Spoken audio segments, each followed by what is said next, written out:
call the January 12th or 11th Board of Education meeting to order. Tom? Here. Brian? Here. Jason? No. No. And Doug? No. All right, Shelley, will you lead us in the pledge? Yes.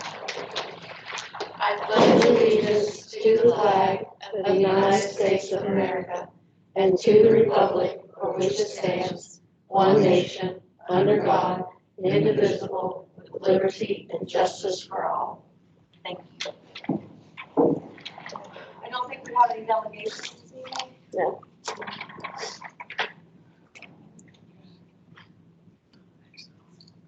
Patty, would you like to go ahead? Yes, I have a letter here that I'd like to read. It says, Ms. Lowther and fellow board members, being a part of Gilmer County BOE has been a wonderful experience. I have felt that I could help our county by running for county commission. Sadly, by doing so, has brought my service to the board to an end.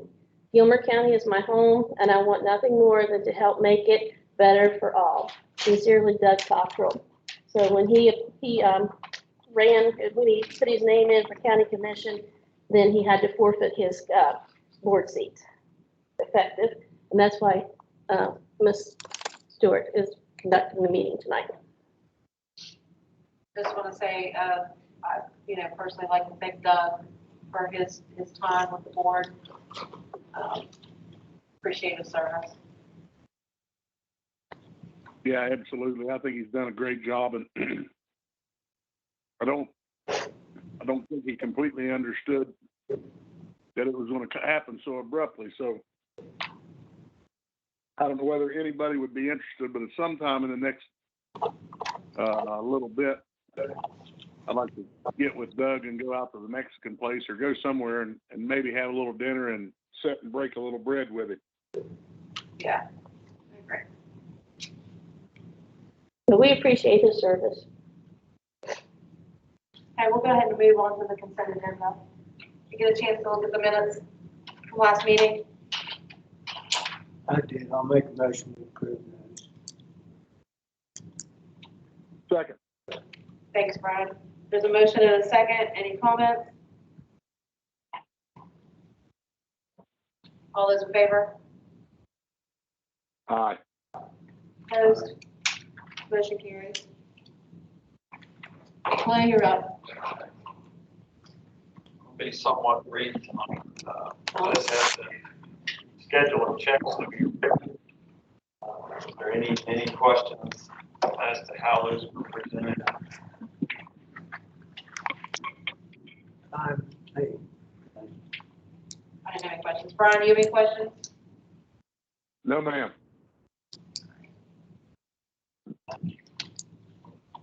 I'll make a motion. We approve the treasurer. Second.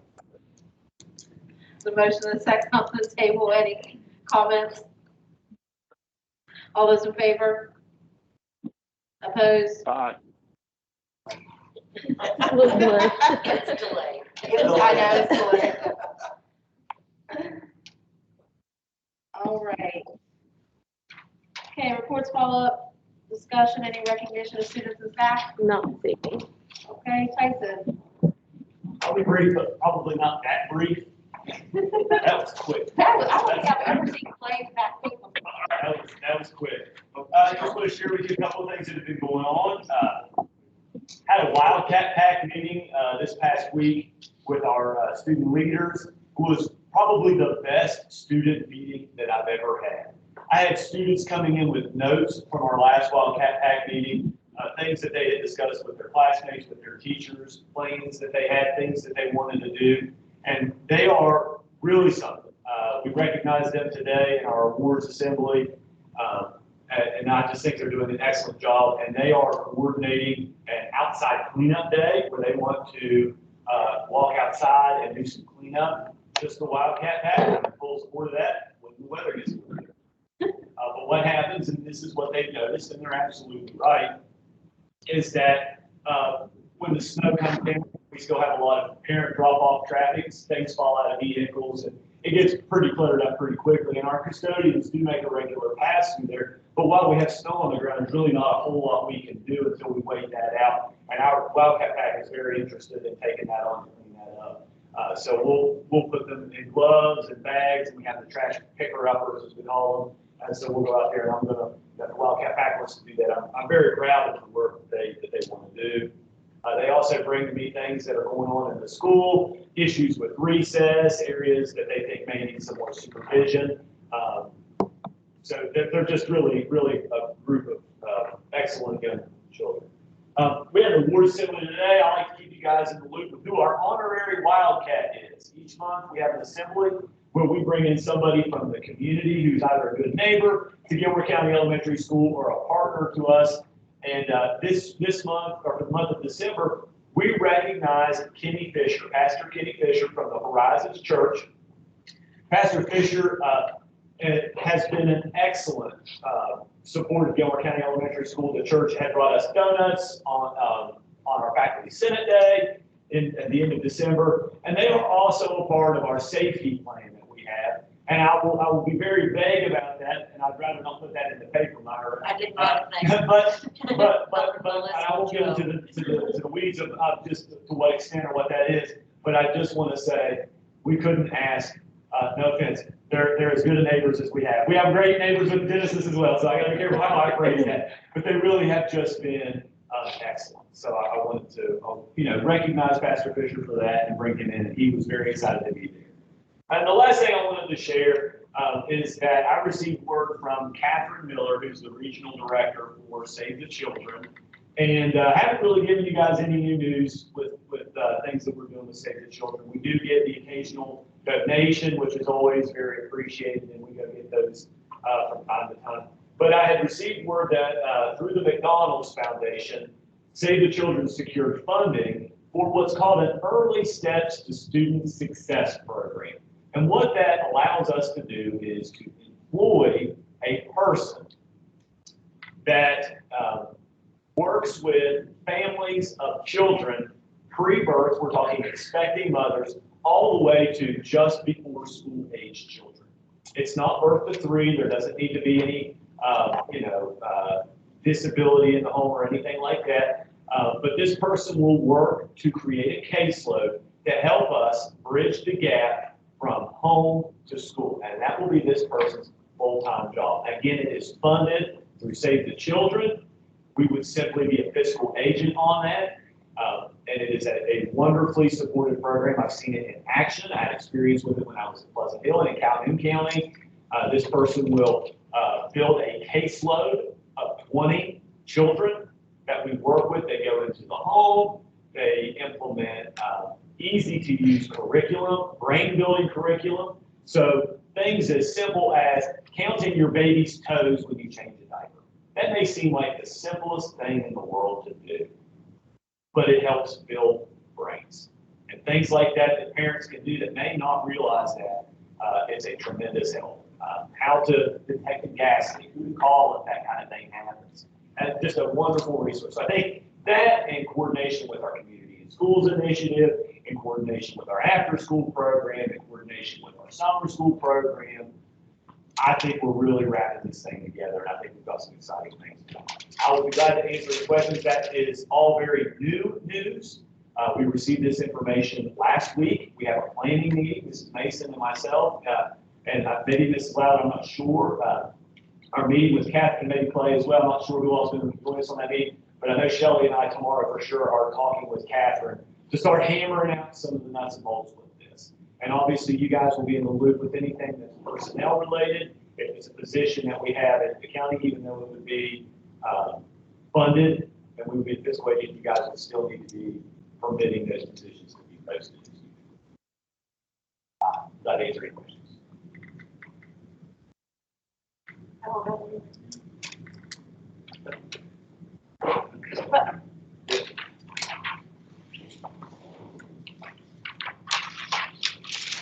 Just some general updates, probably briefer than Mr. Price. Ms. Mason is going to talk a little bit, I think, this evening about our benchmark from our second benchmark There's some pluses and minuses, and I would lean towards more pluses, some growth that's been made, as indicated by the second benchmark, some efforts we've done at the school level with support of the central office towards trying to bring some emphasis and importance on benchmark testing and the kind of information that it gives us. It's not the one metric that we gauge everything by, but it is an important piece of information that helps us to see if we're aligned to standards-based growth in relative terms to our grades and to what we see when we take our summative tests later in the year. So I'll save that a little bit, and Ms. Mason is going to share some of that. We have NAEP testing, which is a national assessment for educational performance that's going to be February 3rd in our school for 42 of our 8th graders. Work in preparation for that got completed today as far as all the data from us that they needed. So that looks like it's going to be on track. They've asked us to not have any snow on that day. If Gilmer County can manage that, so we'll keep that in mind. As far as just a couple of things on health wise, we currently have had about 12 quarantines for this month, in the month of January since coming back. 5 of those have been active COVID cases. So considering 5 and 12, those numbers are pretty good. And the reason that ratio is pretty good is because we've been wearing masks in places where kids have been in direct contact, and believe still yet that is an effective measure to keep kids in school. We've been looking into lockers. I told you as a board that we would look into that. We've not, of course, secured any official bids. We've had some people give us some bids, but we're putting together a package of what we would like to have so that we can put out a request for quotes more officially. Just to keep you in the know about kind of the direction that would go, it could be anywhere in the $70,000 to $90,000 area, I think, to get what we need. And I would expect that to be the kind of things that would come across the table, and we would be potentially looking at an installation that can happen in the summer. So they're still looking into that and seeing if that might be something that would be viable financially. Of course, working with our central office, especially with Mr. Chester and Mr. Frazier on that as well. We've had, I think, some updates provided by Mr. Frazier towards the construction type issues at our school and the meetings that we've been holding, so you can read that email and refer to it. I'll not go into a lot of detail there. But just to say that the work is moving ahead, given the extra cold weather we've had in the past couple of days, have slowed down pouring concrete, but that's going to pick up soon. And into early next week, we should have all the concrete poured probably by midweek for the front steps project. We've also met about the safety of what we refer to as the man trap project, but the safety project that we have in place as well. Been having some meetings about that. That's been very fruitful, I think, and that work is just moving forward too. As far as grades for the semester, we've had 45% of our students that made the honor roll, despite COVID and all the challenges we had through the fall. Their grades are pretty good, and we've had less incomplete scores to have to deal with. In this 9 weeks, if you remember the first 9 weeks, I had hundreds of kids, not just hundreds of incomplete grades, but I had hundreds of kids. 150, I believe it was, or something to that number, that had an incomplete grade that needed more time in the second 9 weeks to make up work in order to get a letter grade. That is significantly less. We got to have a lot better amount of work that's been turned in for the second 9 weeks and able to establish a more solid semester averages. There will still be some incompletes to work on in the 39 weeks, probably about half of what we had after that first 9 weeks. It was pretty tough. The first 9 weeks was very tough. To kind of end up on a couple of things that has to do with athletics, our girls basketball team is undefeated. And as soon as I finish talking, I'd like to exit and run over there. We have a rival game with Roane County, and I'm going to go and help. We've been having huge crowds for home girls basketball games and our boys too. We've had good turnout for all of our teams. We had our first wrestling tournament match. I'm not even sure what to call wrestling. It was very interesting. I was there and played music, and the cheerleaders didn't know if they were supposed to cheer, and it was, I made the mistake of saying it was the first one we had at Gilmer County High School, because we've had wrestling at Gilmer County High School years ago. But it's the first one in a decade, or many decades, a couple decades maybe. And so it's new to everybody that was in the gym pretty much. I mean, it was new to about everybody. But it was successful. We had some good wins, and even in the exhibition matches where the kids wrestled, it was very entertaining, and it was a good thing to do. So we're going to schedule one for the middle school, and that's coming up soon. The middle school is going to have their first, and we're going to host it. One of our first ones for the middle school to host. And we got LKC champion there. We got kids that are ranked very high in the state. We could be looking at a state championship in wrestling in the first year of having it. So it's been very successful, and it was actually a lot of fun. So we're looking forward to doing that again. Do you have several counties attending that? For our first one, we only had 4 schools that came to. It was a quad, something that we could manage and handle, but would still count as 2 weigh-ins towards their state qualifying. For the middle school, I'm not sure how many schools we're going to have. I think we're still in that 4 to 6 range for what we'll have for middle school. The ones we've gone to, there's been 6 to 8, but a lot of single AA schools will have 4. It'll be like kind of like a quad. And we actually had a team up, and I'm thinking with Lewis County. No, it wasn't Lewis. Buchanan. We teamed up with another school, so we kind of wrestled as a school, even though we teamed up as a school. So we fill all the weight classes, and we kind of did it as a tri-match more than a quad, because we had so few wrestlers. But it was really good. It's really good. I really enjoyed it. Any questions you have for Gilmer County High School? I don't have any. Thank you. I'm over next. So,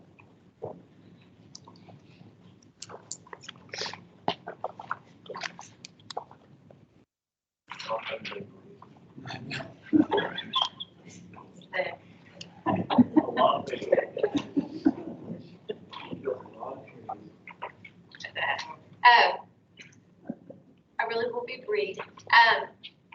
In honor of Doug, I was going to say. what would Doug say right now?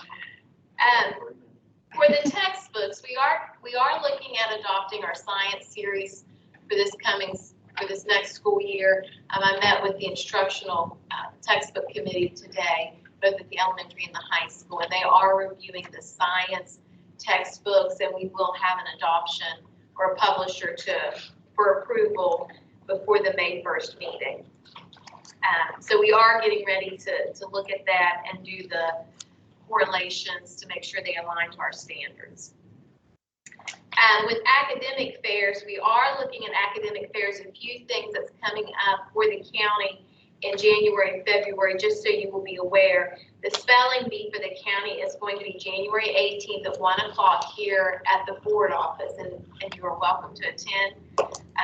We are going to have students from the elementary and the middle school participate in that, and then of course the county winner will go on to the region.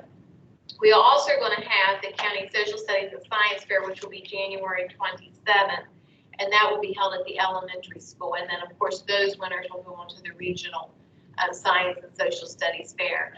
And as in years past, we will host the regional social studies fair, which will be April 8th or 18th, I can't remember for sure, but it's one of those days. And then our young writers, those young writer winners will be due February 14th, and then I will get judges, and we will have those winners go on to the state level to participate. So those are the academic fairs that we have going on in the county. Any questions on those? What was the date you said for the regional social studies fair you hosted? It's either April 8th or 18th. It's got an 8 in it. I can't remember. But it will be held at the Waco Center. And I will get that date for you, because I'll talk on it a little bit more later on. The ALC, I was asked about an update for the ALC. We do currently have 5 students in the ALC placement. We're getting ready to pick up our 6th one tomorrow. Since we have started this, we have had one out of or in-school suspension student who has come over, and that has worked out very nicely. So very appreciative of the changes in the ALC for the teachers and the students and everybody involved. It has been a good change. Any questions or comments on that? The paper I gave to you is our benchmark 2 data. We're looking at the overall benchmark data for reading and math. And just as a reminder, for our proficiency rate for reading, those students do have to score a 55 or higher. We did that so that it would correlate with the GSA. And when we do look at our benchmark data and the GSA data at that 3rd benchmark, they are very close in comparison. So whatever we do as proficiency in that 3rd benchmark, generally we're pretty close to that for the GSA data that we take in the spring. You'll notice that in reading at the elementary level, it went up. And you can go on, you have more columns for this data spreadsheet than what you've had in the past, because it is also broken out into our LEA low SES subgroup for reading and for special education. And again, that's that 55 marker to determine proficiency. Just so you'll know, the parentheses are the participation rates. 1st grade is a little bit different because they're still on that cusp of whether they're going to take the early literacy or the reading, just depending upon where they are developmentally. So that's why the 1st grade is split in half. If you'll flip on through, you'll also see math. Math is also part of that GSA, and it's also part of our benchmark. That proficiency rate is set at 60%. And again, if you'll look at the improvement, it is something to be proud of. Are there any questions? Reading low SES subgroup 0% for 2nd benchmark. Does that mean there weren't any? Where are you? On reading under the 2nd one. Here. On what? At the high school? Yeah. All right, there are a couple things to remember with that. At the high school level, we send kids to the Career Center for embedded English and math. And those students do not take benchmarks in the core classes at the high school. So that's part of the reason. The other thing is, if a student is expelled or suspended, that number still is showing in our data, but we don't test them. Okay. The other thing is, depending upon when that window is, if a student has been quarantined or if the student has been absent or has broken leg, even though they haven't been there for that assessment, or they missed the couple days that the teacher was giving it, we still see that 0 or that they didn't participate just because they weren't there. Okay. But there are several things that could contribute to 0 participation.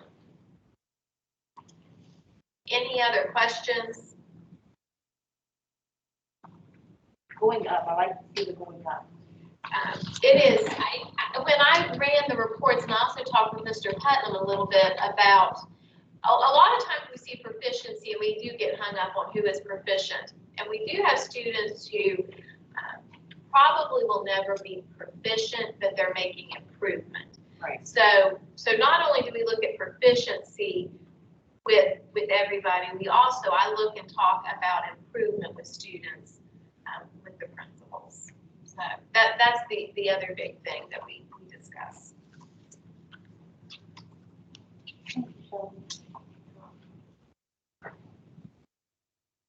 Joe is at the ball game this evening. Does he want you to provide an update? Well, he sent And he sent everybody, an email, he sent a but- huge email, yes, yes. Okay.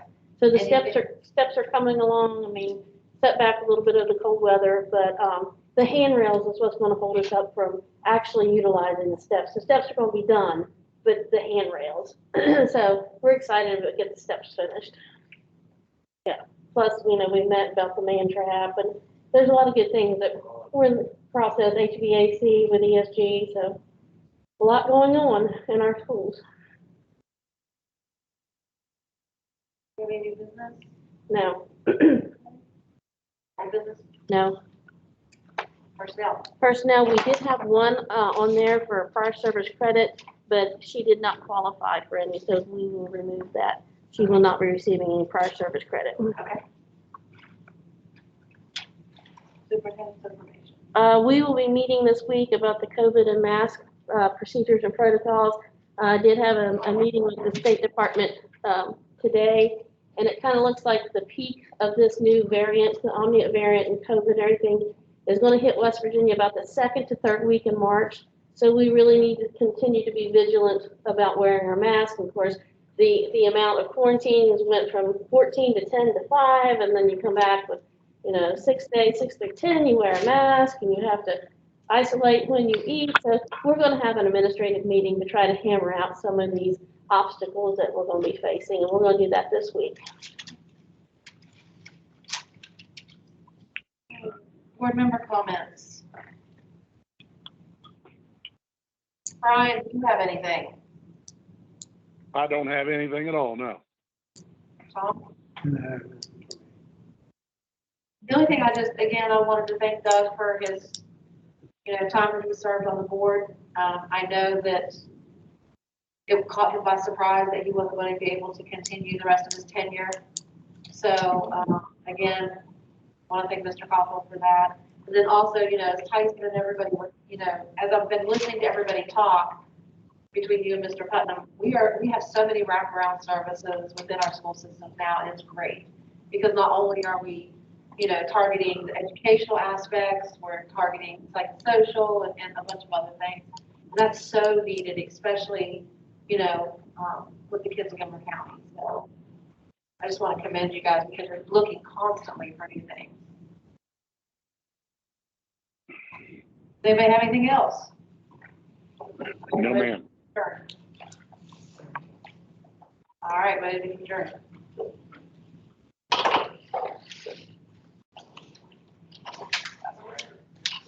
What'd you say? I don't know. I think one time he got like a